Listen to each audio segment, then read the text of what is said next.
সেটা না হতে পারো। এবং এই গল্পে এই ওয়ার্ডগুলি মা মেয়েকে খানকি ডাকছে, এটা মানে বারবার আসছে। আমি জানি না এই গল্পটা আমাদের সাহিত্য বা ইংলিশের ক্লাস নাইনের বইয়ে থাকা কতটা প্রয়োজন। আপনারা এই যে ভাইয়া বলছিল যে আমাদের ইসলামিক আমরা আন্দোলন করেছি ইসলামের জন্য, এবং উনি বলছিল যাতে ইসলামিক ভ্যালুজ রাখে, আমাদের সংস্কৃতি যাতে ইসলাম এর যে মূল্যবোধটা সেটা আসে। আমাদের নবী করিম সাল্লাল্লাহু আলাইহি ওয়াসাল্লাম কি এই ধরনের ওয়ার্ড ব্যবহার করা কোনো গল্প বা এই শিক্ষার মধ্যে দিয়েছিল? কোরআনে কি এই ধরনের ওয়ার্ড আছে? তাহলে আমাদের এই ওয়ার্ডের এই গল্পের, এবং আমি লেখক যিনি লিখেছে গল্পটা তার ব্যাপারে খুঁজলাম, সে হচ্ছে একজন নারীবাদী। তো যার কারণে আরেক জায়গায় মা তার মেয়েকে বলছে এই একই গল্পে যে এই ওষুধটা এইভাবে বানাতে হবে যেখানে তোমার বাচ্চা সৃষ্টি হওয়ার আগে বাচ্চাকে তোমরা ফেলে দিতে পারো। নাউযুবিল্লাহ। এই গল্প তারা হচ্ছে 2025-এ এসেছে। এই জন্য আবু সাইদ শহীদ হয়েছিল নাকি? এই জন্য তাহলে ইন দ্যাট কেস আমাদের তো আমরা কি চেষ্টা করেছি প্রত্যেকটা কমিটির মধ্যে একজন আলেম রাখার জন্য? না, দাবি তুললে তো হবে না, আন্দোলন তো আমরাও করেছি, আমাদের এখানে স্টেক আছে না, শুধু দাবি তুললে হবে? তো যার কারণে এটা তো আপনারা দেখবেনই। এবং এখনো এটা যেহেতু বই পাবলিশ হয় নাই, এখনো পরিবর্তন করার সময় আছে। আমি চাই যে আপনারা একটু চিন্তা করেন যে আমাদের সংস্কৃতির সাথে এই ধরনের গল্প যায় কিনা। আমি এগুলো একটা টিচার ক্লাসের মধ্যে বাচ্চারা তো কম বয়সী বাচ্চারা জিজ্ঞেস করবে যে স্যার এই যে স্লাট কথাটার মানে কি, খানকি মানে কি? তারপরে টিচার স্টুডেন্ট ডিসকাশন করবে এটা কি দরকার, নেসেসারি? তাহলে কেন এটাকে ইনক্লুড করা হলো, কে করলো?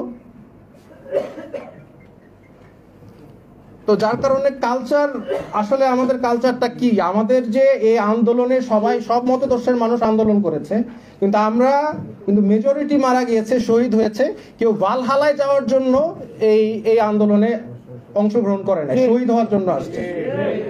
আর তাদের চিন্তাধারা ছিল ইসলামিক, কিন্তু এই ইসলাম কথাটা যে আন্দোলনের সাথে জড়িত সেটা মানুষ আস্তে আস্তে কিছু মানুষ চাচ্ছে যে এটা চলে যায়। আমি আন্দোলনে ছিলাম, নেতৃত্ব দিয়েছি, আমি ইসলামের জন্য করেছি, আমি ভালহালায় যাওয়ার জন্য করি নাই। তো যার কারণে আমি বলতে চাই যে আমাদের যে ইসলামিক মূল্যবোধ আছে, যে এখন বলছে স্পিরিট অফ অগস্ট মুভমেন্ট, এটা হচ্ছে মুক্তিযোদ্ধা চেতনা টাইপের। এই স্পিরিট অফ অগস্ট মুভমেন্টটা কি আসলে? আমার জন্য তো স্পিরিট একটাই, সেটা হচ্ছে ইসলাম। এবং আমার ইসলাম, আমি মনে করি আমার যতটুকু জ্ঞান আছে, ক্ষুদ্র জ্ঞান, এই ধরনের জিনিস একটা টিচার একটা স্টুডেন্টের সাথে ডিসকাশন বা করতে পারে না। এবার প্রশ্নের মধ্যে দিয়েছে যে ওই মেয়ে যদি ছেলে হতো তাহলে কি তার সাথে তার মা কিভাবে ওর ভিন্নভাবে আচরণ করতো? এই হচ্ছে শিক্ষা। তাহলে আন্দোলন করে আমরা দেশ স্বাধীন করলাম কিসের জন্য? ওয়াই?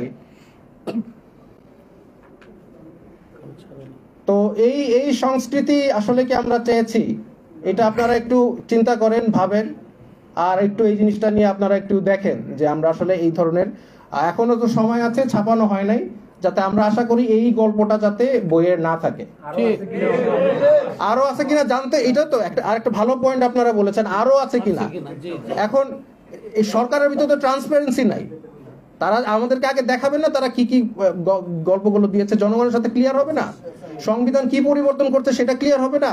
পাঠ্য বই ক্লিয়ার হবে না? তারা তো সব গোপনে করছে। কেন গোপনীয়তা? কেন এটা লিক করেছে? কেন লিক করা লাগবে? আমাদের তো জানার কথাই ছিল আপনারা কি কাজ করছেন।